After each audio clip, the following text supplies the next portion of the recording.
अब तक हमने देखा कि देविका के ससुराल के आदमी औरतों को घर के अंदर नहीं आने दे रहे हैं। देविका उन्हें पुलिस में जाने की धमकी देती है, जिससे पूरे गांव में अफरा तफरी मच जाती है। तभी गांव का एक आदमी सरपंच को बुलाकर ले आता है। सरपंच उनके घर के बाहर का नज़ारा देखकर कहते हैं, जोगिंदर जी, ये आपके घर की औरतों ने कैसा हंगामा मचा रखा है।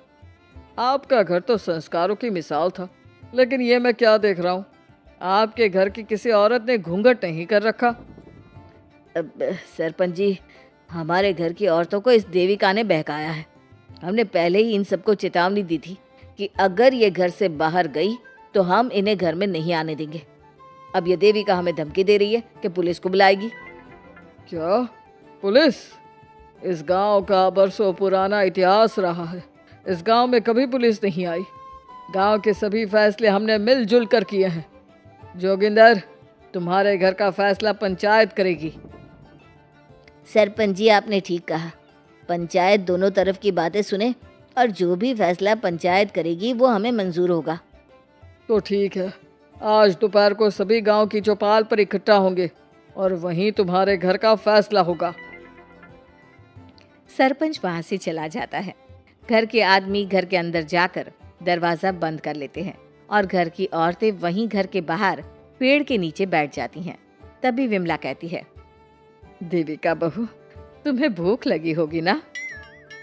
नहीं माँ जी, मुझे भूख नहीं लगी, मैं ठीक हूँ। बहू, तेरा बच्चा छोटा है अभी, तुझे भूखा नहीं रहना चाहिए। वीना, सुजाता, जाओ पास में जो पंडित जी का बाग है ना, वहाँ से कुछ फल तोड़ लाओ। वीना और सुजाता पास के बगीचे से खूब सारे फल तोड़ कर ले आती हैं। सभी औरतें फल खाती हैं। तभी देविका कहती है, आप सब घर से बाहर निकली, घूंघट उतार दिया तो इन मर्दों की इज्जत चलेगी, लेकिन हम सब घर के बाहर भूखे प्यासे बैठे हैं। इस बात पर इन अहंकारी मर्दों को शर्म क्यों नहीं आ रही? हाँ देविका, तुम ठीक कह रही हो। अगर हम मर भी जाए ना, तब भी इन मर्दों के लिए इनके बनाए गए नियम कानून ही अहम रहेंगे, हम नहीं। सुजाता भाभी, मुझे तो सबसे ज्यादा सचिन पर गुस्सा आ रहा है। उसने मुझसे लव मैरिज की थी, क्या क्या वादे किए थे कि मेरा साथ कभी नहीं छोड़ेगा, और आज उसने मेरा साथ छोड़ दिया। अपने बच्चे को एक बार भी नहीं देखा उसने। देविका, वो शुरू से ही ना डरपोक रहा है, लेकिन इन सारी बातों को छोड़ो। मुझे तो इस बात की चिंता हो रही है कि पंचायत में न जाने क्या फैसला होगा। पता नहीं वो इंसाफ करेंगे भी या नहीं। वीना दीदी, आपको अभी भी पंचायत से इंसाफ मिलने की उम्मीद है? अगर इस गांव की पंचायत में सच में इंसाफ करने की भावना होती तो सरपंच जी अभी हमें घर के अंदर जाने देते। देखा नहीं कितना जहर उगल कर गए हैं हमारे खिलाफ। तो बहू, अब हम क्या करेंगे? पंचायत तो हमारे खिलाफ ही फैसला सुनाएगी। पहले तो हम अपनी सारी बातें रखेंगे। अगर ये लोग नहीं माने तो आपको वही करना होगा जो मैं कहूँगी। लेकिन एक बात आप याद रखना, किसी भी सूरत में हम झुकेंगे नहीं, क्योंकि हम सही हैं। देविका सभी औरतों को समझा रही थी। तभी वहाँ एक गांव वाला आता है। आप सभी को पंचायत में बुलाया है। उस गांव वाले की बात सुनकर सभी औरतें पंचायत में पहुंचती हैं। वो देखती हैं कि उस पंचायत में सारा गांव इकट्ठा हो गया है। बहुत सारी औरतें लंबे लंबे घूंघट करके वहां आई हुई हैं। तभी पंचायत की कार्यवाही शुरू की गई और घर के आदमियों से पूछा गया कि वो घर की औरतों को घर में क्यों नहीं रखना चाहते। हमारे घर की औरतें ना तो घूंघट उतारती है और ना ही किसी डॉक्टर से इलाज करवाती है, और हमारे मना करने के बाद भी इन सब ने घर से बाहर कदम रखा, हमसे ऊंची आवाज में बात की। हमने इन सबको चेतावनी भी दी, लेकिन इन्होंने हमारी बात नहीं सुनी। अब ये सभी औरतें हमारे घर में नहीं रह सकती। अब औरतें अपना पक्ष रखें। ये कानून की किस किताब में लिखा है कि औरतों को घूंघट करना चाहिए? और अगर मेरे ससुराल की औरतें मुझे डॉक्टर के पास ना लेकर जाती तो ना मेरा बच्चा जिंदा बचता और ना ही मैं। लेकिन दाई अम्मा से हम इलाज करवा रहे थे ना। दाई अम्मा को कुछ समझ में नहीं आ रहा था। देविका का इलाज दाई अम्मा के बस की बात नहीं थी। काफी देर तक दोनों पक्षों में बहस चलती रही। दोनों एक दूसरे पर आरोप प्रत्यारोप लगाते रहे। लेकिन दोनों पक्षों की बात सुनने के बाद पंचायत ने जो फैसला लिया उसके लिए तो देविका पहले से ही तैयार थी। दोनों पक्षों की बात सुनने के बाद पंचायत ने यह फैसला किया है कि सारी गलती महिलाओं की है। अगर वो अपने अपने पतियों से माफ़ी मांग लेती है और वादा करती है कि भविष्य में कभी ऐसी गलती नहीं दोहराएंगी, तो वो घर के अंदर प्रवेश कर सकती हैं। हमें पंचायत का फैसला मंजूर नहीं है। हमने कोई गलती नहीं की जो हम माफ़ी मांगे। और किस बात का वादा करें हम? हमने देविका की जान बचाई है, तो आप हमसे भविष्य में किसी की जान न बचाने का वादा ले रहे हैं क्या? अगर तुम्हें पंचायत का फैसला मंजूर नहीं है तो तुम सबको घर में नहीं, पुरानी हवेली में रहना होगा, जो अब खंडहर बन चुकी है। यह खंडहर तुम्हारे घर के सामने ही है। सरपंच जी, आपका फैसला सही नहीं है। एक बार और सोच लीजिए इस फैसले के बारे में। ओ शहर की छोरी, 4 किताबें क्या पढ़ ली, हमें सही गलत का पाठ पढ़ाएगी? तुझे पता नहीं कि पंचायत का फैसला यहाँ सदियों से चलता आया है और लोग उसी को मानते आए हैं। अच्छी तरह जानती हूँ सरपंच जी। अगर मैं चाहूँ तो आपके इस फैसले को कोर्ट की चौखट तक ले जा सकती हूँ। पुलिस को बुलाकर अभी घर के अंदर जा सकती हूँ। पंचायत और घर के आदमियों की शिकायत पुलिस में कर सकती हूँ और अपने बच्चे को उसका हक दिलवा सकती हूँ।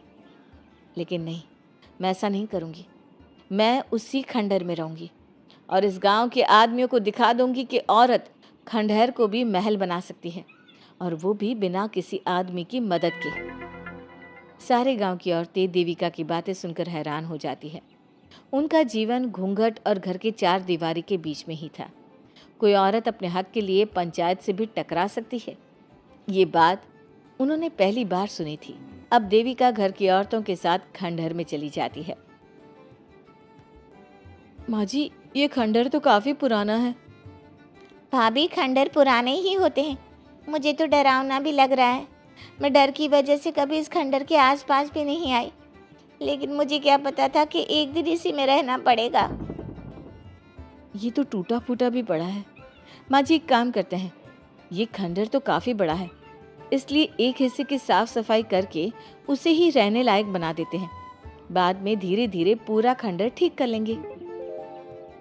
हाँ बहू, तुम ठीक कह रही हो। विमला भाभी और मैं इस खंडहर के टूटे हुए हिस्सों पर मिट्टी और ईंटें लगा देते हैं। सुजाता और वीना, तुम साफ सफाई कर लो। सभी औरतें मिलकर खंडहर के एक हिस्से को सुधारना शुरू कर देती है और काफ़ी देर तक मेहनत करने के बाद वो उस हिस्से को काफ़ी हद तक अच्छा कर लेती हैं।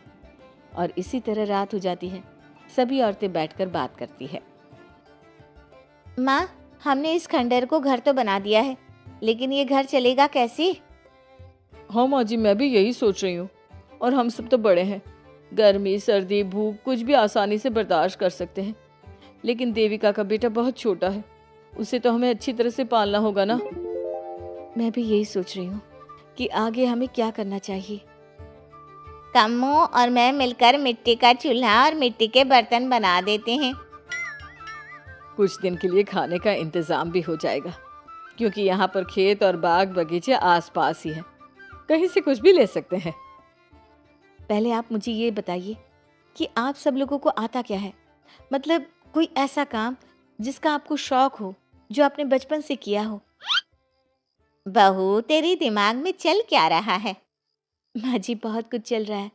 बस अब हमारा सारा ध्यान इस बात पर होना चाहिए कि हम अपने लिए अच्छे से अच्छा क्या काम कर सकते हैं।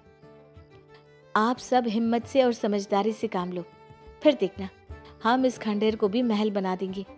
इसके लिए सबसे पहले हमें आत्मनिर्भर बनना होगा। देविका सभी को समझा रही थी, तभी उसका बेटा रोने लगा। उसने अपने बेटे को गोद में उठाया और उसे चुप कराने लगी। अब देविका के सामने सबसे बड़ी चुनौती थी कि वो किस तरह से ससुराल की औरतों को आत्मनिर्भर बनाए और किस तरह से अपना घर चलाए। हमारे प्यारे दर्शकों, अब आप बताइए, देविका और घर की सभी औरतों ने अपने पतियों से माफी ना मांगकर सही किया या गलत? क्या उनका खंडहर में रहने का फैसला सही था? अब देविका को क्या कदम उठाना चाहिए, हमें कमेंट में जरूर बताना। हमारी कहानी को लाइक, शेयर और चैनल को सब्सक्राइब करना मत भूलना।